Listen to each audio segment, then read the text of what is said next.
ব্রহ্ম বিভুরূপে সর্বভূতে শুদ্ধাশুদ্ধ স্বরেশ্চর্য চায় না। আমি জানি ব্রহ্ম আর শক্তি অভেদ, যেমন জল আর জলের হিম শক্তি, অগ্নি আর দাহিকা শক্তি। তিনি বিভুরূপে সর্বভূতে আছেন, তবে কখনো কোনোখানে বেশি শক্তির, কোনোখানে কম শক্তির প্রকাশ। হাজরা আবার বলে, ভগবানকে পেলে কি তাঁর মতো ষড়ৈশ্বর্যশালী হয়? ষড়ৈশ্বর্য থাকবে, ব্যবহার করুক আর না করুক।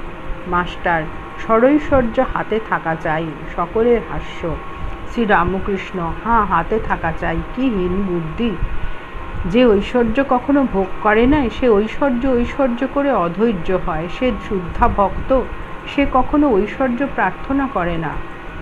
কলবাড়িতে পান সাজা ছিল না।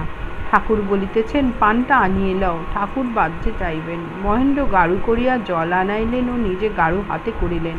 ঠাকুর সঙ্গে সঙ্গে মাঠের দিকে লইয়া যাইবেন। ঠাকুর মণিকে সম্মুখে দেখিয়া বলিলেন, তোমার নিতে হবে না, এঁকে দাও।